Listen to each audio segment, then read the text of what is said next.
కూడదని నాయన ప్రార్థిస్తూ ఉన్నాను. దయగల తండ్రి, నా ప్రార్థన మీ సన్నిధికి చేర్చుకోమని యేసుక్రీస్తు వారి అతి శ్రేష్టమైన నామములో అడిగి వేడుకుని ప్రార్థిస్తున్నాను. పరమ తండ్రి, చిన్న పల్లె పడుతుంది. పరమ పొరలో వరదానేతం భూతగుణమును సుఖములను శాంతి. పరమ పొరలో వరదానేతం భూతగుణమును సుఖములను శాంతి.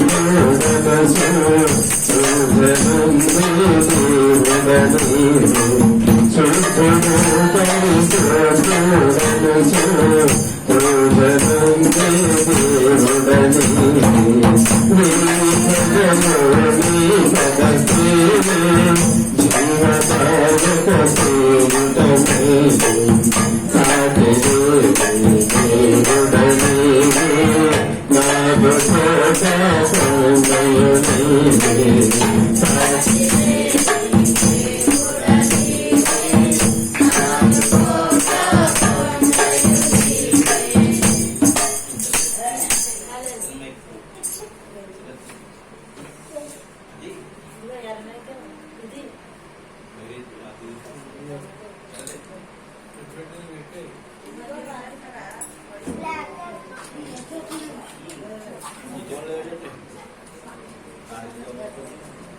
కీర్తన గ్రంథము 11వ అధ్యాయము 7వ వచనం తీయండి.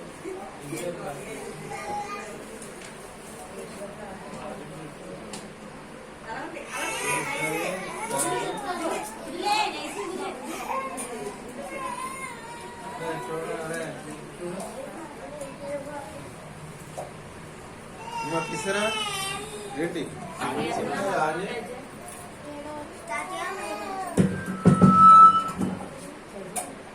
కీర్తన గ్రంథము 11వ అధ్యాయము 7వ వచనం. యెహోవా నీతిమంతుడు, ఆయన నీతిని ప్రేమించువాడు, యథార్థవంతులు ఆయన ముఖదర్శనం చేసెదరు. చాలు, దేవునికి స్తోత్రములు. హల్లెలూయా. యెహోవా ఎవరు? తర్వాత ఆయన నీతిని తర్వాత యథార్థవంతులు ఆయన ముఖ దర్శనము చేతులు. క్రైస్తవ జీవితం అంతా కూడా నీతి మీద, విశ్వాసం మీద, లేక ప్రేమ మీద ఆధారపడి ఉన్నది. యెహోవా ఎలాంటి వాడంటే నీతిమంతుడు. ఆయన యథార్థవంతులను ప్రేమించేవాడు. చూసారా, పాత నిబంధనలోకి వెళ్ళినా ఈ ప్రేమ అనేది తప్పుదలేదు. ఏమండి, పాత నిబంధనలోకి వెళ్ళినా దేవుడు మనుషులను ప్రేమించమంటూ ఉన్నాడు. దేవునికి స్తోత్రములు. హల్లెలూయా. అంత ప్రేమలో ఇవ్వడిపోయింది. యెహోవా తండ్రి ఏమంటూ ఉన్నాడండి? యెహోవా నీతిమంతుడు, ఆయన నీతిని ప్రేమించేవాడు. కాబట్టి ఆ నీతిగా నివాసం చేసిన వాళ్ళని యెహోవా ముఖ దర్శనము, యథార్థవంతులను ఆయన ముఖ దర్శనము చేసుకుంటారు. ప్రేమ, అన్నిటికీ మూలం ప్రేమ. ప్రేమించు ప్రేమించు ప్రేమించు, దేవుడు ప్రేమించు. అయితే యథార్థవంతులట ఆయన ముఖ దర్శనం చేసుకుంటూ ఉంటారంట. అయితే మనము యథార్థమైన జీవితం జీవించి ఆయన ముఖ దర్శనం చేసుకోవాలని ఆశ కలిగి ఉండాలి. ఎందరో భక్తులు యథార్థమైన జీవితం జీవించి ఆయన ముఖ దర్శనం చేసుకున్నారు. ఎలా చేసుకున్నారండి? దేవుడు ఎవరికి కనపడ్డు కదా, ఒకవేళ నిజంగా దేవుడు కనపడినా మాడి మస్ అయిపోతాం కదా అనే సందేశం మనలోకి రావచ్చు.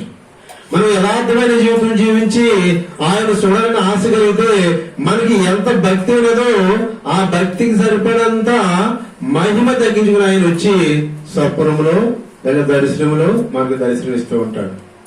కొందరు స్వప్నాల్లో చూస్తూ ఉంటారు, కొందరు దర్శనాల్లో చూస్తూ ఉంటారు.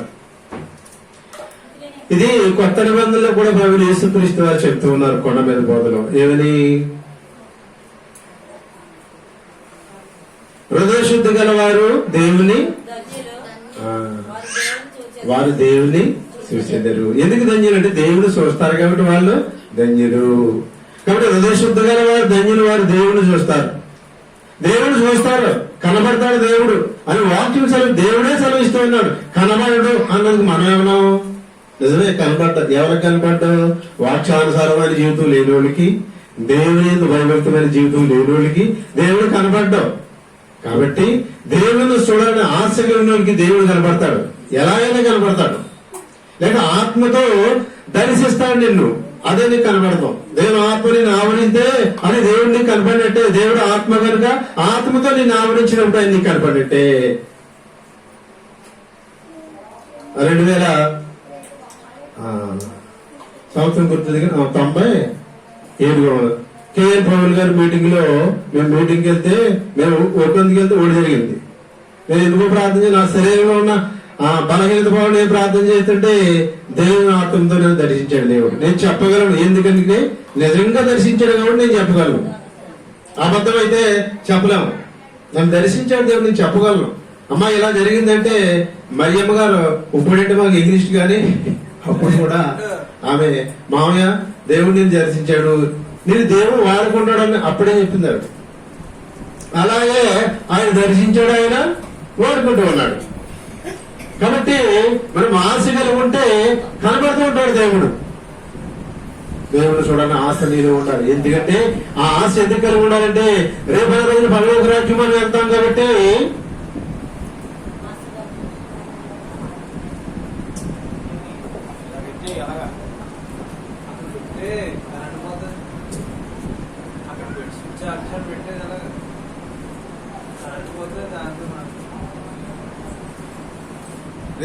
రేపటి రోజున పరలోక రాజ్యం మనము వెళ్తాం కాబట్టి ఆయన చూడాలని ఆశ మనది. ఇది అసాధ్యతము సాధ్యతమైన గృహానికి మనం వెళ్తాం కాబట్టి పరలోక ఆశలు కలిగి మనము ఉండాలి. ఈ సౌండ్ పెట్టినట్టు బయటకు వెళ్తాం. పరలోకము మనకు శాశ్వతం కాబట్టి ఆ పరలోకమైన ఆశ నేను కలిగి ఉండాలి. నేను మొట్టమొదటిగా వాక్యం ఎక్కడ చెప్పానంటే ద్రాక్షారమ బుబ్బల అప్పారావు గారు అసలు చెప్పారు. ఎందుకో ఆమెకే ప్రేరేపణ వచ్చింది. మామయ్య నువ్వు వాక్యం చెప్పాలంట. నేను చెప్పనమ్మా, నువ్వు చెప్పాలంతే అనౌన్స్ చేస్తారు. అందరూ అక్కడ ఉన్న వాళ్ళు అందరూ వాళ్ళ మామయ్య కాబట్టి వాక్యం చెప్పని చెప్తుంది. ఇక్కడ అందరూ తెలిసిన వాళ్ళు ఉన్నాం, వాళ్ళు ఎవరికి ఇవ్వలేదు అని ఇప్పుడు చాలా మంది ఉంటారు. వాళ్ళు చర్చలో బాధపడిపోతూ ఉన్నారు. రావాలి చెప్పాలన్నారు. ఎస్ఐ గ్రంథము 59 అధ్యాయం మొట్టమొదటిగా నేను బోధించడం జరిగింది.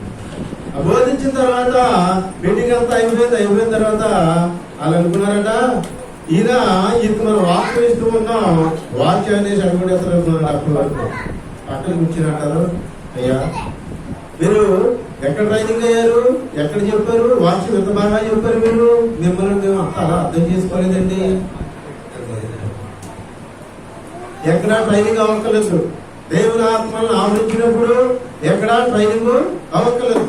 కాబట్టి అపోస్తులు పిలుచుకున్నారు దేవుడు, 12 మంది పిలుచుకున్నారు. అపోస్తులు ఎవరో చదువుకున్న బిడ్డలకు తెలుసు. ఎవరు వాళ్ళు? ఎవరు? విద్య లేని పామరుడు, వాళ్ళకి చదువు లేదు. చెప్పిన మాటే, ఆ మాట యేసయ్య చెప్పిన మాట వారి హృదయాల్లో నిండిపోయింది. వాళ్ళే పత్రికలని యోహాను సువార్త, మత్తయి సువార్త, మార్కు సువార్త, ఈ సువార్తలు పత్రికలు రాసిన వాళ్ళు కూడా విద్య లేదు. దేవుడు వాడుకుంటే దేనితో కూడా పని లేదు. కాబట్టి దేవుణ్ణి చూడాలని ఆశ నీలో కలిగి ఉంటే ఏ రకంగా దేవుడిని కనపడతాడని ఈ మధ్యాహ్న కాలం సమయంలో దేవుడు మనతో మాట్లాడుతూ ఉన్నాడు. రోజుకి మన భక్తి జీవితం ఎదుగుపోతూ ఉండాలి. దేవుడిని చూసి ఆంధ్రంలోకి వచ్చేస్తూ ఉండాలి. మన వాక్య భాగం ఇది కాదని దేవుడు కనబడు అని ఆ తలంపు మన నుంచి తీసేసుకోవాలని మధ్యాహ్న కాలం సమయంలో దేవుడు మనతో మాట్లాడుతూ ఉన్నాడు. నేను కనబడే దేవుణ్ణి, మాట్లాడే దేవుణ్ణి, చూస్తున్న దేవుణ్ణి, కానీ నీకు విశ్వాసం ఉండాలి, ప్రేమ ఉండాలి. అలా కలిగి ఉంటే నేను నీ విశ్వాసాన్ని బట్టి కనబడుతూ మాట్లాడుతూ ఉంటానని దేవుడు వాక్యం చదివిస్తున్నది. మన వాక్య భాగం ఏంటంగా మత్తయి సువార్త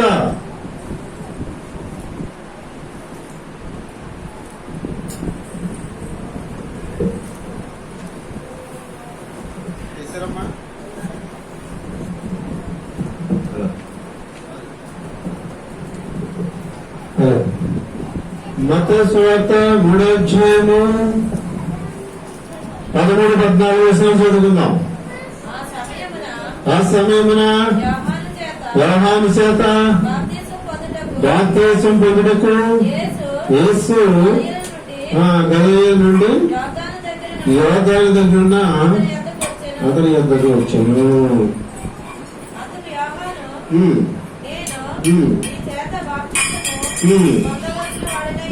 ఉండగా నీవు నా యొద్దకు వచ్చుచున్నావా కానీ ఇలాగున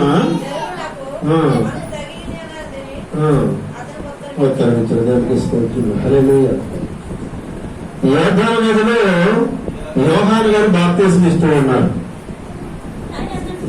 ఎందుకనగా దేవుడు ప్రతి ఒక్కరు కూడా బాప్తిసము అవసరమైనది.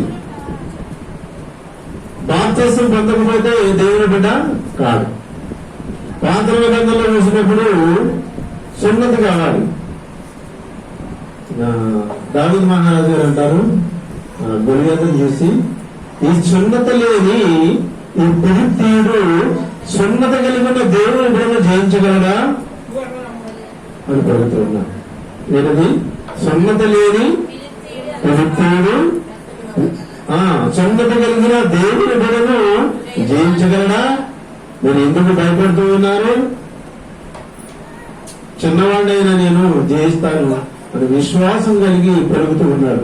ఎవరంటే సున్నత లేని వాళ్ళు ఎవరు? ఇప్పుడు దేవుని బిడ్డలు కాదు. బాప్తిసం లేని వాళ్ళు ఎవరు? ఇప్పుడు దేవుని బిడ్డలు కాదు. కాబట్టి బాప్తిసం కావాలి. అందుకే వచ్చాడు. ఎవరు? యోహాను గారిని పంపించాడు దేవుడు. నువ్వు వెళ్ళి బాప్తిసం అందరికీ. బాప్తిసం అనగా మార్పు చెందడం, బాప్తిసం అనగా సరిపోవడం, బాప్తిసం అనగా పాత పెట్టడం, బాప్తిసం అనగా తిరిగి లేవటం. ఇన్ని అర్థాలతో కూడుకున్నది. మార్పు చెందడం ఏంటి మార్పు? పాతది నశించిపోయి నూతనముగా మార్చడం. పాత స్వభావాన్ని పాత పెట్టేసి నూతన స్వభావాన్ని బయట తెచ్చుకోవడం బాప్తిసం అనగా. బాప్తిసం అనగా పరలోక దేవుడి దగ్గరికి అర్హత సంపాదించుకోవడం. టికెట్, ఒక స్టాంపు. మనం ఏ కులస్తులు? ఎస్సీ కులస్తులు అని గవర్నమెంట్ వారు మనకి ఏమిస్తారు చెప్పండి అమ్మా? సర్టిఫికేట్ ఇస్తారు. అదే కులం. అది లేకపోతే ఏ కులం వేయకూడదు. ఏ కులం అని అనుకో, పలానా కులం 100 ఎక్కువ అనుకో కుదరదు. సర్టిఫికేట్ అలాగనే నేను దేవుడిని నమ్ముకుంటున్నాను అన్ని రావచ్చు అంటే కుదరదు. నీకు ఏం కావాలి? సర్టిఫికేట్ కావాలి. సర్టిఫికేట్ అంటే బాప్తిసం పొందాలి. ఆ బాప్తిసం పొందడానికి మరి యోహాను గారిని పంపించినట్టు మనము చూస్తూ ఉంటాం. యోహాను గారు యోర్దాను నదిలో బాప్తిసం ఇస్తూ ఉన్నారు. బాప్తిసం అంటే ఏంటనుకున్నాం మనం? చనిపోవడం, పాత పెట్టడం, మార్పు చెందడం, పాతలో గతించడం, నూతనమైంది. నిజానికి మనము పాత స్వభావమైన పాత శరీరంలో ఉంటాం కానీ ఆ అలవాట్లు నల్ల ఉండవు. ఆ అలవాట్లు ఏం చేస్తున్నాం అంటే బాప్తిసం పొందగా పాత పెట్టేస్తున్నాం. అందుకే స్నానం చేస్తాం. అంటే స్నానం ఎప్పుడు చేస్తారు? చనిపోయిన దగ్గరికి వెళ్ళి స్నానం చేస్తారు. చేతన చేయరా? మురికి నీళ్ళు కొంతమంది అక్కడ చేసి చేస్తారు. ఏంటో దాని అర్థమైన లేదు కానీ మురికి నీళ్ళు అక్కడ చేసి చేస్తారు. వాళ్ళ ఉద్దేశం ఏంటంటే మైలు ఇలా వెళ్తే మైలు వచ్చేద్దాయి, ఇలా మా గృహానికి వెళ్తే అసంపు వచ్చేద్దాయి. ఏంటి అసంపు వచ్చేద్దాయి? చచ్చిపోయిన దగ్గర ఏముంటదు, బతుకున్న మన దగ్గరే ఉంటది. కొన్ని ప్రసిద్ధం అన్ని మనలోనే ఉంటాయి. చచ్చిపోయిన దగ్గర ఏముండదు. ఇంకా ఆ దగ్గరికి వెళ్ళి వెళ్ళిపోయి మనము ఏమండి నెత్తి మీద మునిగేసి వాళ్ళు ఉన్నారు, రంపట్టేసిన వాళ్ళు ఉన్నారు. ఆ తడిబాటులతో 50 కిలోమీటర్ల దూరం పోయి వెళ్ళాలి. ఆ తల్లిదండ్రులతో ఆ చచ్చిపోయిన మోకాలు కూడా పారిపోయి ఉన్నారు. మాట్లాడుకోదా కీడు ఎక్కడి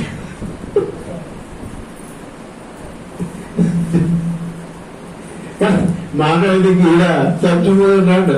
నీ బంధువులు నువ్వు వచ్చి ఊరాటో ఎదురుతే అది గోదావరి చెయ్యి ఏ మాసాలు చేస్తారా ఎదురు చూస్తూ ఉంటారు. అప్పుడే ఉండి నా బంధువులు వచ్చి కూర్చుంటారు, నాతో మాట్లాడతాడు. ఉండకూడదు, సాయంత్రాడితే ఉండకూడదు, తెల్లారితే ఉండకూడదు, మధ్యాహ్నం అయితే ఉండకూడదు, 3 రోజులు అయితే ఉండకూడదు. ఇంత కీడు వచ్చేద్దా? ఒక విషయం మనం ఆలోచించేద్దాం. మంగళవారం మంచిది కాదంట, శుక్రవారం మంచిది కాదంట. మంచిదే అనుకున్నప్పుడు మంగళవారం నాడే ఓడిపోతలు పోతారు. ఏంటది? ఓడిపోతా. శుక్రవారం నాడే భూమిలో నాటుతూ ఉంటారు. అవి నాటడానికి కోయడానికి మంచి రోజులు అయ్యాయి. మీరు ప్రయాణం చేయడానికి, పెళ్లి చేసుకోవడానికి మంచి కాదు. బంధువులు ప్రకటించడానికి మంచి రోజులు కాదు. ఆలోచించండి బాగా. మిమ్మల్ని విమర్శిస్తున్నాయని కాదు, మనం ఆలోచిస్తే మనకు అర్థమైపోద్ది అందులో ఎవరు ఉన్నదో లేదో లేదు. ఎవరో ఏదో చెప్పాడు ఏమర్థం కాదు. దేవుడు జ్ఞానం కలిగి ఉండాలి. అందుకే అక్కడ దేవుడు మీకు జ్ఞానం పెరిగితే అందరు చెప్పమాట చేస్తారు. మీకు అదే జ్ఞానం ఉంటారు. ఎన్నో నేను చాలా అనేక మంది దగ్గరికి వెళ్ళాను చచ్చిపోయేదానికి. ఎప్పుడు దానం అయ్యలేదు. ఇంటికి వెళ్ళిపోయాను. వాడు అట్లా ముచ్చేసుకొని మురిగేది. ఇంటికాడ కూడా లేదు. మరొక ఏముంది అందులో చచ్చిపోవడం నీకు కీడు వస్తుందా? కీడు కాదు. బ్రహ్మాండమైన పనులు చెప్తే కీడు రావచ్చు. కీడేమీ రాదు. అది ఒక అలవాటు అయిపోయి భయం పట్టుకుని చేసే వరకు సాటిస్ఫాక్షన్ ఉండదు.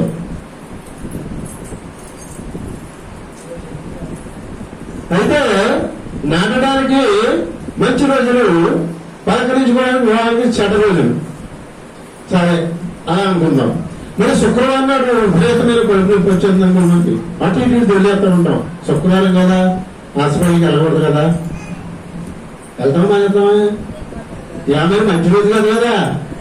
ఏమంటే చెప్పండి అందరూ, శుక్రవారం మంచి రోజు కదా కదా. మరి హాస్పిటల్కి వెళ్ళకూడదు. శనివారం మంచిది కాదు, ఆ రోజు వెళ్ళకూడదు. మంచి లగ్నాలు చూసుకొని బిడ్డ మధ్య పాటు వెళ్ళాలి. ఇదొక సచ్చి ఉంటుంటాం.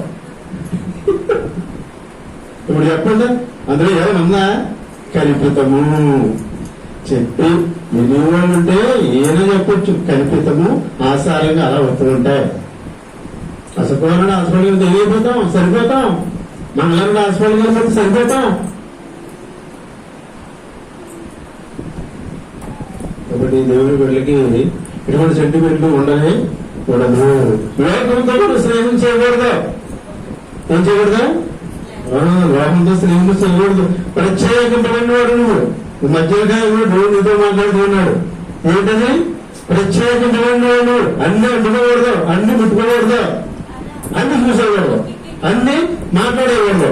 నువ్వు ప్రత్యేకమైన వాడు, నువ్వు దేవుని బిడ్డవు. ఆ స్టాంప్ అయినదికే ఆ ప్రవర్తన పంపించారు. ఎవరిని? యోహాను గారు పంపించారు.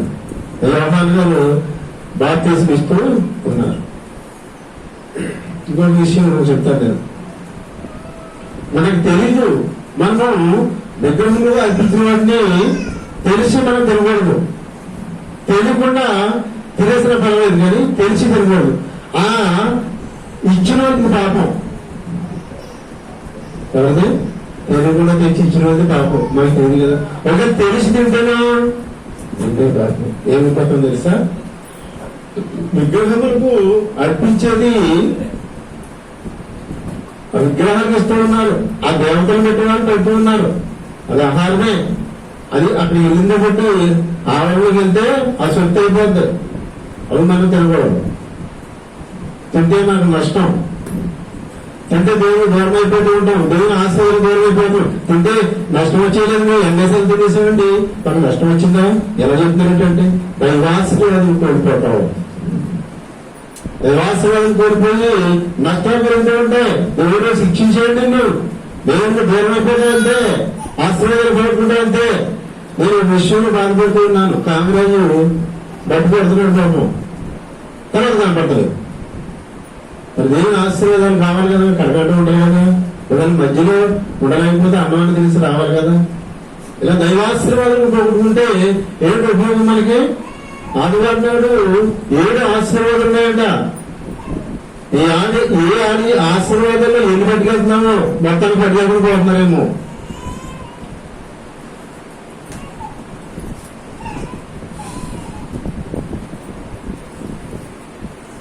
కాబట్టి మొన్న ఒక ఆయన అక్కడ ఎప్పుడో సంబరం చేసుకుంటే దసరాలోని పట్టుకొచ్చి అందరికి పంచిపెట్టేశాడు. ఎక్కడి అంటే పెళ్ళి అంటున్నాడు. అందరూ తినేస్తున్నారు. మాకు కూడా కట్టేశారు. నాకు అడుగులు వచ్చింది. ఏంటి పెళ్ళి అంటారు ఏంటి? ఎందుకంటే ఆ రాత్రి వచ్చిన అడవ జరుగుతుంది. ఏంట్రా బాబు పొద్దున్న భోజనాలు అన్నారు. ఇక్కడ నాకు అనుమానం వచ్చి అక్కడే కూర్చుంటాడు. ఏంటి రమ్మ అనుకున్నాను ఎందుకు బాబు అని పాడేస్తాం. చాలా మంది తినేశారు. ఇప్పుడు ఎవరైనా పాపం తెలుసా? ఆ తెచ్చి ఇచ్చిన ఆయనే పాపం. నాకు తెలదు కదా. నాకు సాంబారు, నాకు పోతాయి, నాకు తుట్టాయి. ఆయన కూడా దేవుని అనుకున్న ఆయనే. కాబట్టి ప్రత్యేకించబడి మనం దైవాశీర్వాదం రావు అని మొదలెట్టుకుంటే ఎక్కడికి పోతా? ఏమండి వర్షం వస్తుంటే గొడుగు వేసుకుని గొడుగు మీద తప్పుడు వేసుకుని తప్పుడు మీద ఇంకోటి వేసుకుని వర్షం మీద పడతా? పడదు. నువ్వు గొడుగులు వేసేసుకుంటున్నావు. తడిసే అవకాశం నీకు లేదు. ఇంకా నువ్వు తడాలంటే నీకు ఏముండకూడదు, గొడుగు ఉండకూడదు. అంటే అడ్డుండకూడదు. దైవాశ్రయం నీ మీద రావాలంటే అడ్డుండకూడదు. అడ్డుంటే అడియే ఇలాంటి 10 మంది పొందే భూమి లేకుండా ఎంతమంది చేస్తున్నా దేవుని ఉగ్రత మన మీద ఉండుకుంటూ ఉంటది. మొన్న అన్నారు కదా యేసుక్రీస్తు ప్రభువు ఏం చెప్పారంటే, బిడ్డల మనసు కలిగిన ఎంత వస్తుంటే బిడ్డల్ని ఆటంకం పెడతావా నువ్వు? నేను ఏం చేయాలి తెలుసా? మెడకి రాయి కట్టి గోడట్లో పడేయాలి. మెడకి రాయి ఎందుకు కట్టాలి చెప్పండి? మామూలుగా పూజించు కదా గోడట్లోకి. మెడకి రాయి ఎందుకు కట్టాలి? పైకి రాకుండానే ఇక నువ్వు సావాలంటే. యేసుక్రీస్తు ప్రభువు చెప్తున్నమాట. చిన్న బిడ్డల మనస్తత్వం నాయత పోతుంటే వాళ్ళు అడ్డు పెడుతూ ఉంటావా? కాబట్టి అటువంటి విషయాల్లో మనం చాలా జాగ్రత్తగా ఉండాలి. దైవాశీర్వాదం పోగొట్టుకోకూడదు. మనం ఇతరులు తెచ్చిపెట్టినప్పుడు కూడా ఆలోచించాలి, ఎక్కడి నుంచి వచ్చింది ఇది అని ప్రశ్న వేయాలి. నిజం చెప్పు, లేకపోతే నీకు పాపం, నీకు తప్పు అని హెచ్చరించినప్పుడు 2సార్లు తయారు. నేను తినేస్తాం, నువ్వు అబద్ధం అయితే మేము తినేస్తాం. నీరే భారమంతా దేవుడు కూడా నీ మీద పెట్టుకొని మనం గద్దించినప్పుడు 2సార్లు తయారు. అమ్మా ఇది ఎలా ఉందా నాకెందుకు కూడా అని 2 సార్లు తయారు. నేను సోదరులు చూసాను, ఇది చెప్పాలి. ఎందుకంటే తెలియకుండా మనం తెలియస్తూ ఉంటాం. దైవాశీర్వాదం దూరమైపోతూ ఉంటాం. భోజనమే కదా ఎప్పుడు పెట్టేస్తున్నారు తెలియవలసిన. అది ఏం భోజనం ఆలోచించాడు. చిన్న విషయం చెప్తాడు. తుని దగ్గర ఇదే దగ్గరికి వెళ్తా ఉంటారు కదా లోపలికి వెళ్తారు కదండి కోళ్ళు మేకలు పెట్టుకుని. లోపలకు సంవత్సరం గట్టుగా వెళ్తా ఉండేవారు. చంద్రరావు నేను బాప్తిజం పొందినారు.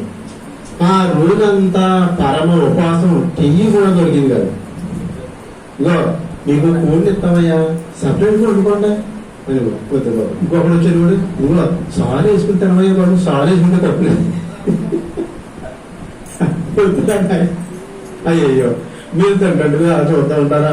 ఎప్పుడో 4 గంటల గురించి కూడా సాయంత్రం 9-10 ఏమీ ఉండేది కాదు. ఓసారి టీ అన్నా దొరుకుతాడు ఎవడో. అక్కడికి వెళ్ళలే టీ దొరుకుతుంది అన్నాడు. బట్టనేమన్నా ఊరు రావట్లేదు, టీ లేదు.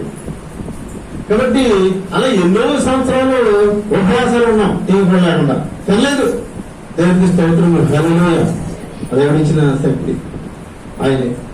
అలా మనము మరి బాధపడినా కానీ అందులో వెళ్ళిపోవడం, ప్రత్యేకింపబడిన వాడు కాబట్టి మనం ప్రత్యేకంగానే ఉండాలి. ఇప్పుడు యోహాను గారు బాప్తీసం ఇస్తూ ఉన్నారు. ఎందుకంటే బాప్తీసం పని ప్రతి ఒక్కరు కూడా దేవుని బిడ్డ, దేవుని స్తోత్రము, హల్లెలూయా. ఎవరంటే బాప్తీసం పొందిన అందరూ కూడా దేవుని బిడ్డలు. ఆ బాప్తీసం ఇస్తూ ఉంటే యేసుక్రీస్తు ప్రభు వారు వచ్చారు. యేసుక్రీస్తు ప్రభు వారు దైవ కుమారుడైనా ఎలా ఉన్నాడు? భూలోకంలో ఒక నరుడిగా ఉన్నాడు. అవునా? ఒక నరుడిగా వచ్చాడు ఆయన. కాబట్టి నరుడికి బాప్తిసం అవసరం. ఎప్పుడు వచ్చాడు యేసుక్రీస్తు ప్రభువు అంటే 30 సంవత్సరాలు నిండిన తర్వాత వచ్చాడు. ఎన్ని సంవత్సరాలు? 30 సంవత్సరాలు నిండిన తర్వాత బాప్తిసం అయ్యి నేను దేవుని బిడ్డగా మారాలి అని అడుగుతూ ఉంటాడు. అక్కడ ఆ పాలిస్తీనా దేశంలో 30 సంవత్సరాలు వస్తే కానీ మైనార్టీ పేరు. మనకెన్నో 18 సంవత్సరాలు వస్తే ఆడపిల్లలు మైనార్టీ తీరిపోరు. 21 సంవత్సరాలు వస్తే మొక్కడికి నా ఇష్టం, నా ఇష్టం ఇచ్చేయి. 18 సంవత్సరాలు వచ్చాయి, నా ఇష్టం, ఇక మాట్లాడి. అక్కడ 30 సంవత్సరాలు రావాలి. 30 సంవత్సరాలు వస్తే మనిషికి సరైన జ్ఞానం వస్తుంది. ఏమంటే 18 సంవత్సరాలు జ్ఞానం ఏముంటుంది చెప్పండి? ఉంటుందా? ఉండదా? ఆమె ఇంకా మూడత్వం ఉంటుంది, ఆడుకోవాలని ఉంటుంది. 21 సంవత్సరం వచ్చినా ఆడికి కూడా ఆడుకోవాలని మూడత్వం ఉంటుంది. 30 సంవత్సరాలు వస్తే లోక జ్ఞానం దొరుకుతుంది. ఏం చేయాలి, ఏం చేయకూడదు అనే విషయం దొరుకుతుంది. కాబట్టి 30 సంవత్సరాలు వచ్చే వరకు అక్కడ మైదానికి తేవరు. కాబట్టి 30 సంవత్సరాలు నిండాక యేసుక్రీస్తు ప్రభువు వచ్చి బాప్తిసం పొందడానికి వచ్చాడు. బాప్తిసం పొందిన తర్వాత ఆయన స్వతంత్రుడు అనమాట. మైనార్టీ తీసుకుంది కాబట్టి ఆయన స్వతంత్రుడు.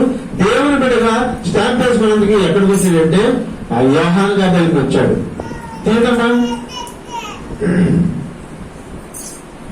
నేను నీ చేత బాప్తిసం పొందవలసిన వాడిని ఉండగా నీవు నా యొద్దకు వచ్చుచున్నావా అని ఆయనను నివారింపజేశాడు. కానీ యేసు ఇప్పటికీ కానిమ్ము నీతి యావత్తు ఈలాగు నెరవేరుట మనకు తగి ఉన్నది. దేవునికి స్తోత్రములు. హల్లెలూయా. నీతి జరిగించడానికే మనం వచ్చి ఉన్నాం. నాకంటే ముందు నువ్వు వచ్చావు 6 నెలలు, వెనకాల నేను వచ్చాను. 6 నెలల నుంచి నువ్వు బాప్తీసాలు ఇస్తూ ఉన్నావు, 6 నెలలు అయితే నేను నీ దగ్గరికి వస్తూ ఉన్నావు. ఆయన అంటూ ఉన్నాడు, దైవ కుమారుడు అయిన నువ్వు నాకు బాప్తీసం ఇవ్వాలి, కానీ నీకు నేను ఇవ్వడం ఏంటి? నువ్వే కదా నేను నశించిపోయిన నన్ను, మార్పు చెందవలసిన నన్ను మార్గమునే చేర్చేది నువ్వే. చనిపోయిన నన్ను తిరిగి లేపేది నువ్వే. మార్గం నీవే ఉన్నావు, సత్యం నీవే ఉన్నావు, పరలోక మోక్షనాయకు నీవే ఉండగా మరి నీకు నేను బాప్తీసం ఇవ్వడం ఏంటి అని ప్రశ్న వేస్తూ ఉన్నారు. ఎవరు? యోహాను గారు. యేసుక్రీస్తు ప్రభువు గారు అంటూ ఉన్నారు, నీతి యావత్తు ఎలాగా జరగలే. ఎందుకంటే నేను దైవ ప్రమాణాన్ని నీకు తెలుసు, నాకు తెలుసు, ఎవరికీ తెలియదు. కాబట్టి మనం మాదిరిగా నడిచి చూపించాలి. యేసుక్రీస్తు ప్రభు వారు మానవ జాతికి ఒక మాదిరిగా నడిచి చూపించడానికి వచ్చాడు. చెప్పడం కాదు, మైకు ఉందని అన్ని చెప్పేస్తాం, కానీ చెయ్యాలంట చూసావా? చెప్పడానికి ఏదైనా చెప్తావా? నువ్వు చేసి చూద్దాం అంటూ ఉంటారు. కానీ ఆ చెప్పే మాట చేసి చూపెట్టాలి. చేసి చూపెట్టడానికే ప్రభు యేసుక్రీస్తు వారు వచ్చారు. చేసి చూపెట్టడానికి ఆ ప్రవక్త అయిన యోహాను గారు వచ్చారు. యోహాను గారు ఎవరనగా ఏలియా ఆత్మ కలిగిన వాడు. ఇద్దరు కూడా వారి పుత్రులుగా కనపడుతూ ఉంటారు. ప్రవసనంలో పుట్టారు ఇద్దరు కూడా. ఎలిజబెత్తమ్మ గారికి పుట్టాడు ఎవరు? యోహాను గారు. మరియమ్మ గారికి పుట్టారు ఎవరు? యేసుక్రీస్తు ప్రభువు. వీళ్ళిద్దరు కూడా పుడతారని దేవదూత వచ్చి చెప్పింది. వీళ్ళిద్దరు కూడా మానవ జాతికి ఉపకారం చేసేవాళ్ళు. కాబట్టి నేను మాదిరిగా నడవడానికి వచ్చాను. కాబట్టి నాకు బాప్తిసం ఇవ్వదు. నన్ను పోలి అందరూ నడుచుకోవాలి. నన్ను పోలి అందరూ దేవుని ఎదుగు వెళ్ళాలి. నేను ఇప్పుడు బాప్తిసం పొందిన తర్వాత దేవుని ఎదుగు వెళ్ళాలని రెడీగా ఉన్నాను, దేవుని బిడ్డను అని యేసుక్రీస్తు ప్రభు గారు మాట్లాడుతూ ఉన్నారు. యేసు బాప్తిసము పొందిన వెంటనే నీళ్ళలో నుండి ఒడ్డునకు వచ్చాను. ఇదిగో ఆకాశము తెరవబడెను, దేవుని ఆత్మ పావురం వలె దిగి అతని మీదకి వచ్చుట చూశాను. యేసుక్రీస్తు వారు బాప్తిసం పొందిన తర్వాత ఏం జరిగింది మనం చదువుకున్నాం అమ్మా.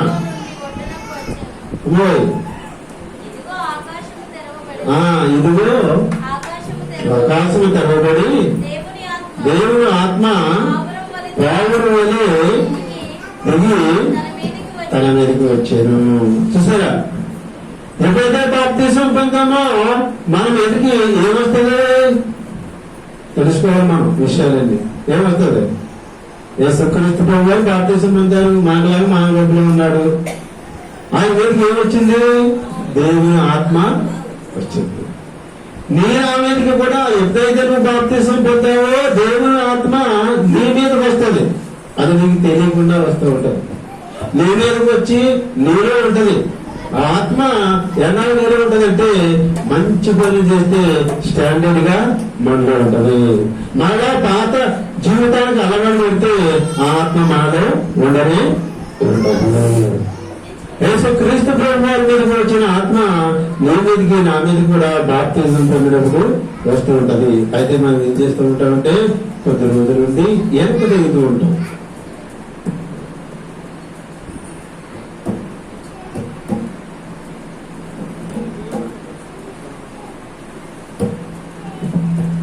ఏం చేస్తూ ఉంటాం?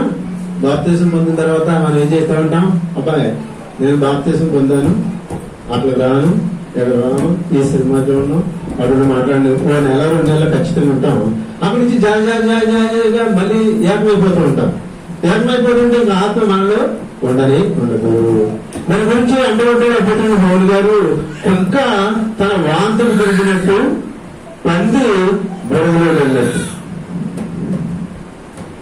మా విన్నారా?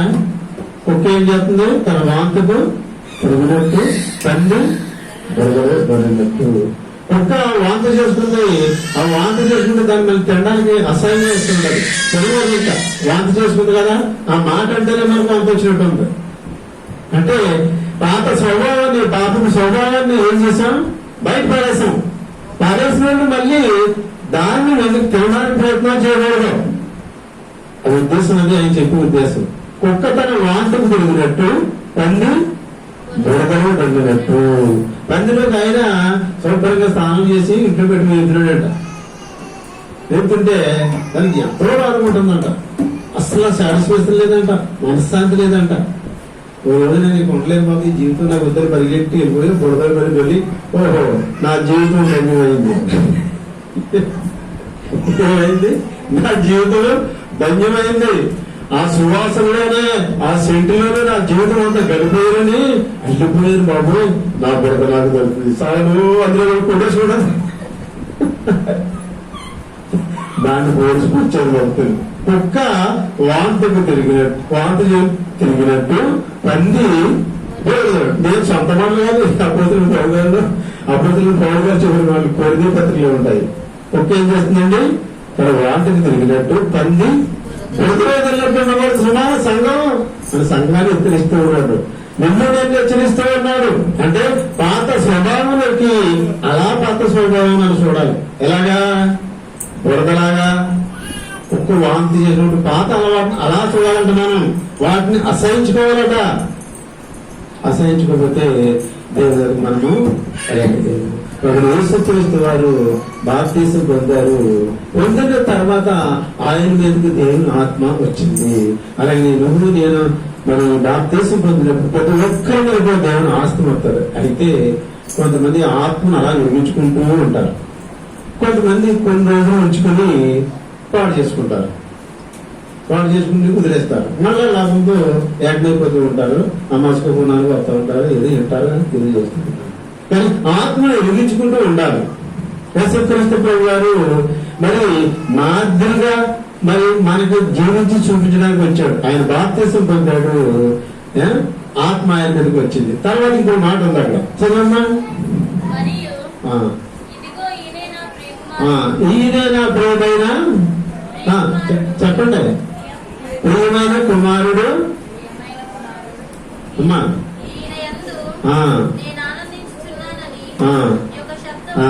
దేవుడికి స్తోత్రము. హల్లెలూయా. సరిగ్గా ముగించేస్తాను. బాప్తిసం పొందిన తర్వాత ఏ స్వరం వచ్చింది పరలోకం నుంచి? చదివారు కదా మైక్లో.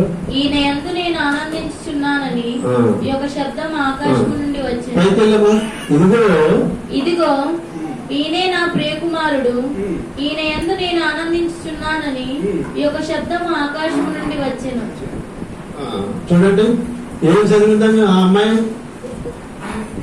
అమ్మా అంటున్నారా లేదు మీరు? అలా నేను ఎప్పుడు వందనాలు చెప్తున్నారు. ఏం చదివింది అమ్మాయి? ఇంటే చెప్పండి. ఏం చదివింది? మాట్లాడతలేదు. ఈయన నా ప్రియ కుమారుడు అని ఎక్కడ చేసింది శబ్దం? అంతకు ముందు ఎవరు వచ్చారు? పావుల రూపంలో దేవుని ఆత్మ యేసు ప్రభు మీదకి వచ్చింది. తర్వాత ఏమొచ్చింది? ఈయన నా ప్రియ కుమారుడు. అలాగే నీకు నాకు బాప్తిజం పొందితే దేవుని ఆత్మ వస్తుంది. అప్పుడు యేసు ప్రభు దేవుడు సాక్ష్యం ఇస్తూ ఉంటాడు, ఇదిగో ఈయన ఇతడు నా ప్రియ కుమారుడు, ఈమె నా ప్రియ కుమార్తె. ఇంత ధన్యత ఉందంటే కదా మనకే. బాప్తిజం పొందేస్తాం, అందులో ఏదో ఏమై సాక్ష్యం ఇస్తూ ఉన్నాడు? యేసుప్రభు గారు 30 సంవత్సరాలు జీవించిన తర్వాత యేసుప్రభు గారు దైవ కుమారుడే కానీ నరుడుగా వచ్చాడు. నరుడుగా వచ్చాడు కాబట్టి దేవుని ఎదుగుదలలో ఏం చేయాలి? బాప్తిజం పొందాలి. బాప్తిజం పొందితేనే దేవుని బిడ్డ అర్హత. అంటే పాత స్వభావాన్ని విడిచిపెడితేనే నువ్వు దేవుని బిడ్డవు. పొందడైన పొందిన తర్వాత ఏమొచ్చిందంటే ఆత్మ వచ్చింది. తర్వాత ఏమొచ్చిందంటే ఈయన నా ప్రియ కుమారుడు, ఈయన నేను ఆనందిస్తూ ఉన్నాను. ఎందుకు ఆనందిస్తూ ఉన్నానంటే, ఎందుకు ప్రియ కుమారుడు అంటే నన్ను తెలుసుకుని నా యొక్కకు రావడానికి ఇష్టపడుతూ ఉన్నాడు ఈయన. అలాగే నీ గురించి నా గురించి కూడా అంటూ ఉంటాడు ఆయన. నువ్వు బాప్తిజం పొందినట్టు అంటాడు, సంతోషిస్తూ ఉంటాడు. దేవుడు సంతోషించి నా కుమార్తె నేను తెలుసుకుని ఎందుకు రావడానికి ఇష్టపడుతుందని, నా ప్రియమైన కుమార్తె ఈమె అని సాక్ష్యం ఇస్తూ ఉంటాడు. అదే సాక్ష్యం నీకు నాకు వస్తూ ఉంటది. కానీ మనం గమనించాం. అసలు దేవుడు బలమైన విషయమే మర్చిపోతాం. ఈ విషయాలను మనం తెలుసుకోవాలి. బాప్తిజం ఏంటో తెలుసుకోవాలి. బాప్తిజం పొందిన తర్వాత మనం ఎవరో తెలుసుకోవాలి. పొందిన తర్వాత ఏం చేయాలో తెలుసుకోవాలి. ఏం చేస్తే దేవుని ప్రజలంతా తెలుసుకోవాలి. ఇదే ఇంపార్టెంట్. మనకు కావాల్సింది ఏంటి? ఇంపార్టెంట్ ఏంటంటే ఇదే.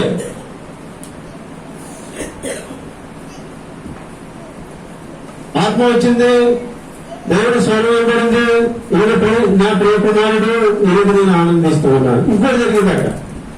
ఇంకోటి ఏం జరిగిందనగా ఆకాశము తెరవబడింది. చదువు. ఆకాశము ఈయన నాకు యేసు బాప్తిజం పొందిన తర్వాత ఏం జరిగింది?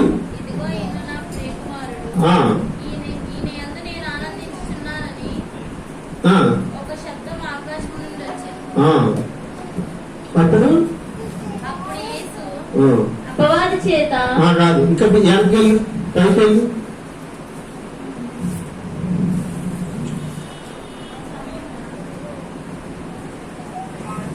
ఆ సమయమున యోహాను చేత బాప్తిస్మం పొందుటకు కాదు,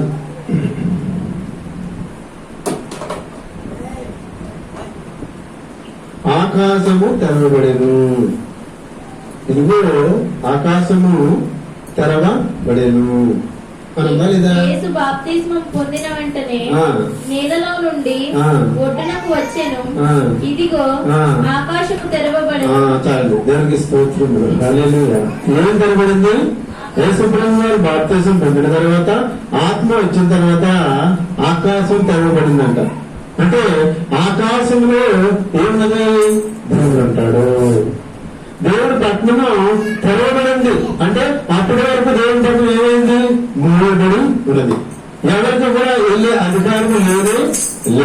యేసుక్రీస్తు గారు వచ్చిన తర్వాత, బాప్తిజం పొందిన తర్వాత, దేవుని ఆత్మ ఆయనకు వచ్చిన తర్వాత ఆకాశము తెరవబడింది. ఇక్కడ 2 కార్యాలు జరుగుతున్నాయి. ఒకటి మానవుడిగా కొన్ని కార్యాలు జరుగుతున్నాయి, 2 దేవుడిగా కార్యాలు జరుగుతూ ఉన్నాయి. బాప్తిజం పొందాడు ఒక మాదిరిగా, మనకు మాదిరిగా మనం కూడా అలా పొందాలని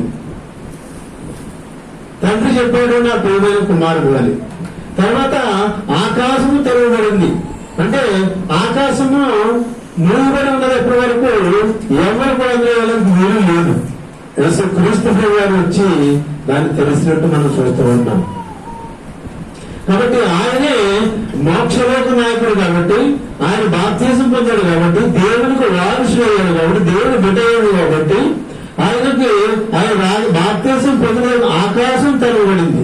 అనగా పరలోక పట్టణము తెరవబడింది. ఆ పరలోక పట్టణం వెళ్ళడానికి అందరికి కూడా రైట్స్ కలుగుతూ ఉన్నాయి. అంతవరకు కూడా పరలోక పట్టణం వెళ్ళడానికి లేదు. రాయబడి ఉన్నది. దేవునికి స్తోత్రములు. హల్లెలూయా. యేసుక్రీస్తు ప్రభు వారు వచ్చి మానవ జాతికి మహోపకారం చేసినట్టు మనం చూస్తూ ఉన్నాం.